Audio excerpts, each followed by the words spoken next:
শ্রমবাজারে বড় ধরনের পরিবর্তন আনছে সৌদি আরব। এরই অংশ হিসেবে সৌদিকরণ নীতিমালা আরও জোরালোভাবে বাস্তবায়ন শুরু করেছে সরকার। সৌদি গ্যাজেটের খবরে বলা হয়েছে, দেশটির মানব সম্পদ ও সামাজিক উন্নয়ন মন্ত্রণালয় ইতিমধ্যেই নতুন এই নীতিমালা কার্যকর করেছে, যা ২৭ জুলাই থেকে চালু হয়েছে। এর আওতায় প্রবাসীদের পরিবর্তে স্থানীয়দের নিয়োগের অগ্রাধিকার দেয়া হচ্ছে।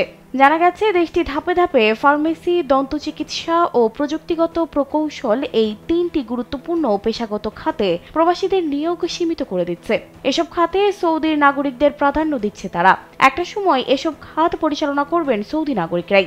ফার্মেসি খাতে এখন থেকে কমিউনিটি ফার্মেসি ও মেডিকেল কমপ্লেক্সে অন্তত ৩৫%, হাসপাতালের ফার্মেসিতে ৬৫% এবং অন্যান্য ফার্মেসি কার্যক্রমে ৫৫% কর্মী সৌদি নাগরিক হতে হবে।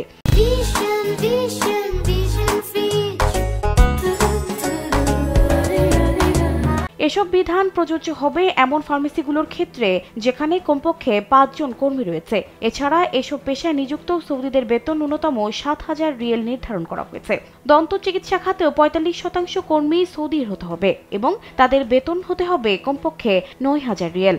অন্যদিকে প্রযুক্তিগত প্রকৌশল খাতে যেসব প্রতিষ্ঠানে ৫ জন বা তার বেশি কর্মী রয়েছে, সেখানে সৌদি নাগরিকদের অংশগ্রহণ কমপক্ষে ৩০% হতে হবে। তাদের জন্য বেতন নির্ধারণ করা হয়েছে ন্যূনতম ৫,০০০ রিয়াল।